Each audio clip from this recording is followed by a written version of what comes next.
رسول اللہ نے فرمایا الدنیا سجن المؤمن وجنت الکافر، یہ دنیا مسلمان کے لیے قید خانہ ہے اور کافر کے لیے جنت ہے۔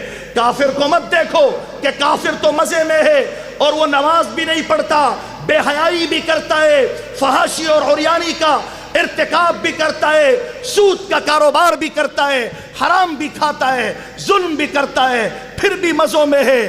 اللہ پاک فرماتے اس کی تو یہی دنیا ہے، اس کے بعد ہمیشہ ہمیشہ کے لیے مشکلات سے اس کو دوچار ہونا ہے۔ اور مسلمان کے لیے یہ دنیا قید خانہ ہے۔ جیسے قید خانے میں انسان اپنی خواہشات کی زندگی نہیں گزار سکتا، وہ پابند ہوتا ہے اس قید خانے کے قوانین کا، ایسے ہی اس دنیا میں مسلمان اللہ اور اس کے رسول کے فرامین کا اور احکامات اور قوانین کا، دستور اور منشور کا پابند ہے۔ اگر یہ پابند ہو کے زندگی گزارے گا، اللہ پاک فرماتے ہم عزتیں دیں گے، ہم چین دیں گے، ہم سکون دیں گے، ہم اس کے اضطراب کو ختم کریں گے، اور اس دنیا میں مسلمان کو مضبوط بادشاہی بھی ملے گی۔ اور اگر اس دنیا میں یہ اس قید خانے میں اپنے آپ کے لیے اس کو قید خانہ نہیں سمجھے، کہے جو میرے جی میں آئے گا میں ایسے زندگی گزاروں گا، تو پھر اس کی پٹائی لگے گی اور لگتی ہی رہے گی۔ اللہ پاک قرآن میں فرماتے ہیں تم سارے مل کے مجھے عاجز نہیں کر سکتے کہ سارے کروڑوں کی تعداد میں، اربوں کی تعداد میں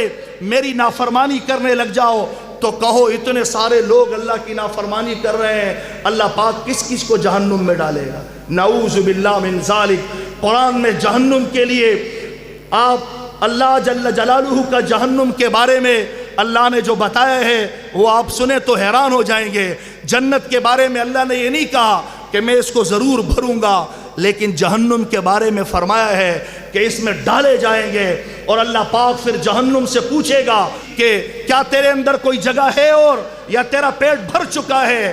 تو وہ کہے گے یا اللہ حل من مزید، اور ہیں تو اور بھی ڈال دے، بہت جگہ ہے۔ تو یہ فوج مقتحم معکم، فوج در فوج ڈالنا اور اس میں انڈیلنا، یہ جہنم کے بارے میں اللہ نے ذکر کیا ہے۔ جنت کے بارے میں ایسا تذکرہ نہیں ہے کہ اللہ پاک فوج در فوج داخل کریں گے کہ آ جاؤ، اس لیے کہ جنت خالی ہے لازمی اس میں کوئی نہ کوئی ہونا چاہیے۔ فرمایا جنت تو نصیبوں والوں کو اور تکلیفوں اور مصائب اور آلام اور قربانیاں دینے والوں کے لیے ہے، اور رسول اللہ اور صحابہ کے راستے پہ چلنے والوں کے لیے ہے، اور جہنم کے لیے جو آتا ہے فرمایا آنے دو۔ جہنم کہتی ہے آنے دو اے اللہ۔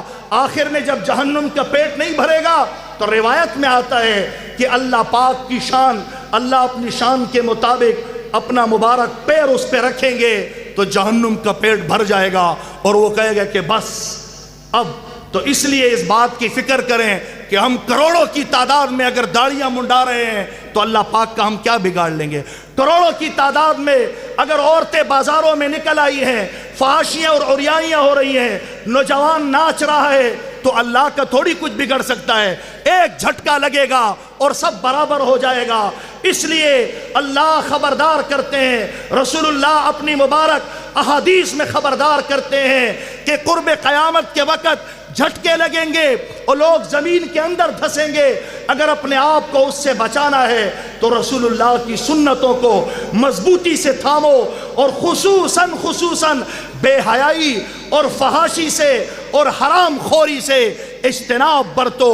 اس پہ اللہ پاک کا غصہ بہت زیادہ نازل ہوتا ہے۔ اللہ پاک مجھے اور آپ کو عمل کی توفیق نصیب فرمائے۔ وآخر دعوانا الحمدللہ۔